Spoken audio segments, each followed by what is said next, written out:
Masters, and I am the Vice President of Operations for Trinchero Family Estates. I am in my, well, I just had my 19th anniversary, so I'm just starting my 20th year with Trinchero. I have been in a few capacities at Trinchero. I started in production. I came from a production background, and I came over to Trinchero production role, and then had an opportunity to go to work directly for the family in 1999, and I've been there ever since in that capacity. So it's been a great ride.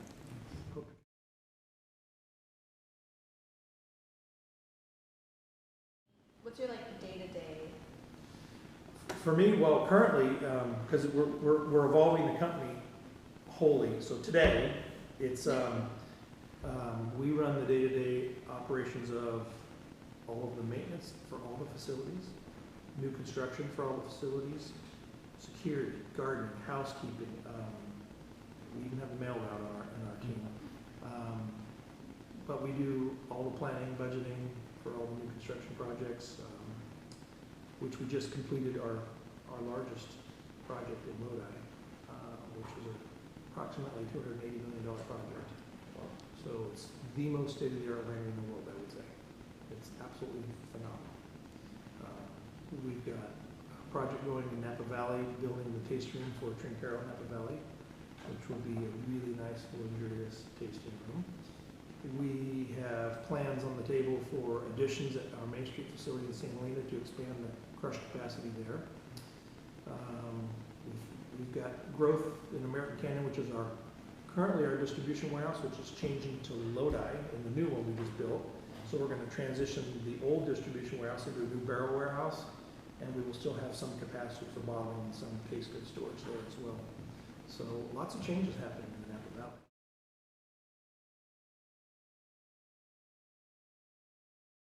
I'd like to know, as VP of Operations, how many facilities and if you would estimate employees are you responsible for under the year? Okay, well, facilities-wise, we have 11 major facilities, okay, between Napa Valley and the Lodi facility in Amador County.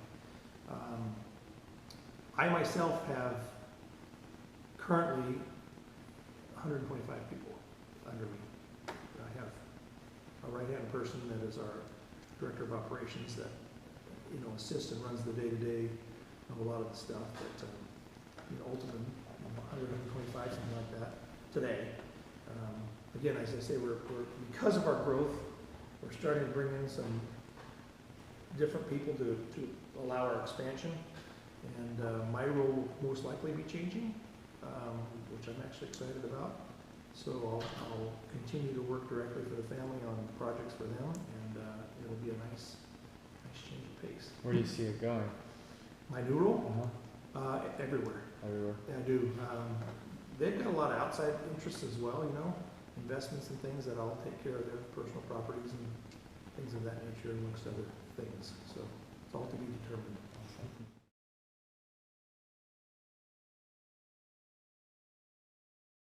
In 1998, they started building the Lodi winery, and it was just a tank farm at that point, just for storage. And then they started to expand it again, and then the economy after 9/11 took a big dive, so we stopped all construction. And then in 2008, 9, we ramped it up again because we needed more demand. And now that facility is now just getting ready to finally launch the bottling and the distribution warehouse, which was added to that property. So we have about 53 million gallons of cooperage at that site, and we can crush about 150,000 tons now. We're going to expand that. We want to get it to 200,000 tons. We can do everything on site in Lodi. So what we've done strategically is looked at our production and needs and where everything is grown and produced. And a lot of our fruit for our bulk wines, such as Sutter Home, is produced in the Central Valley. So we were shipping that all the way to St. Helena for production. It's very costly, very expensive to do that. So we decided that putting a plant in the Central Valley to reduce freight, trucking, quality of fruit goes up right there because it's not in the truck long. We're able to crush it. We can either go direct to press if it's a white, or we can go to ferment it. And we have these V-bottom fermenters that we can ferment. We do everything there. It gets fermented, it gets filtered, it gets stored, it gets filtered again, it gets processed. We can bottle it now and distribute it all from one address efficiently and with the utmost of quality, because it's all about quality. One of the things I learned from Bob Trinchero very early on was we will make a very great product at a fair price. They have never been one to want to gouge people on their pricing. They've always made a great product at a fair price. That's been their philosophy from day one, and they continue to maintain that philosophy. And I think that's why they've been successful. When you blind taste test wines, the Sutter Home brand wins all the time.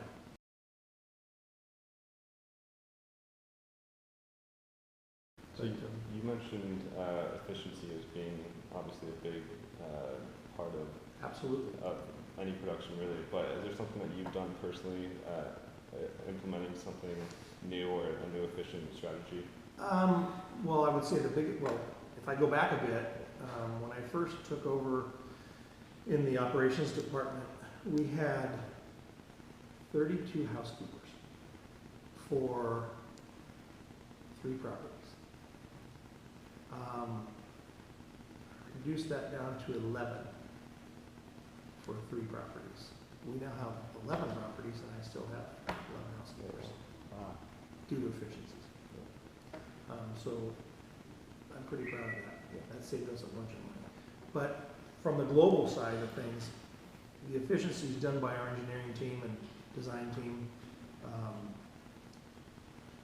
the facility in Lodi is the most state-of-the-art efficient winery there is. The bottling lines are high speed, high quality. There's a 750 line, a 187 line, and a 1.5 Magnum line that are high speed. And when I'm talking high speeds, wine bottles running like 500 bottles a minute, 600 bottles a minute, 400 bottles a minute kind of speeds based on their size. That's really fast for wine lines. Once the wine comes in to the filler bowls of the bottling lines, nobody touches it. It's all automated. It's automated all the way through, and we now have our new distribution warehouse is a cart elevator system, fully automated. So it's 9 stories tall. Okay, so it's 9 pallets tall, all in racking, all put away by machines. And at nighttime, they'll be able to put in 44 loads for the morning. Will already be set, ready to go when the guys come in to load the trucks. So it's super efficient.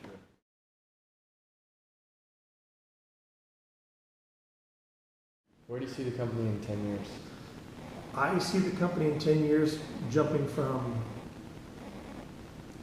20 million to 30 million cases in 10 years. Okay. Yeah, if not more. But 30 for sure. And then what about in 10 years, where do you see your role? It's just about time to think about retiring. Okay, so someone filling that role. My obligation to the family is to mentor someone to backfill. That's my primary job. It's incumbent upon having people to backfill.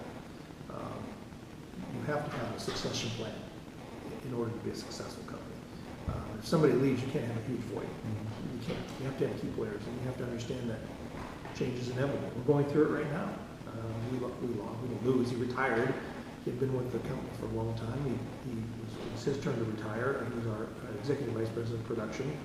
And so we were able to change that whole world that he used to, and kind of blow it up a little bit, so to speak, and allow others more opportunities. And the family's really great about giving people opportunities. And I think that's why we like it so, But we're a company of just over 1,000 employees now. Yeah. And that kind of took me to the next question. If you had met someone that wanted to be the VP of operations, your exact position, what kind of advice would you give them? Get your degree. Okay. Have your degree. Have a passion for what you do. You have to enjoy what you do. Anytime you get in your car to go to work in the morning and you think, oh my God, I have to go to work, you're in the wrong business. You have to like what you do. I had this conversation with Moss the other day because, like I said, I'm just getting ready to start my 20th year on April 15th. And I have never once ever gotten into my car thinking, oh crap, I have to go to work today. I've never felt that way. That's awesome. No, never. And that's what makes it exciting.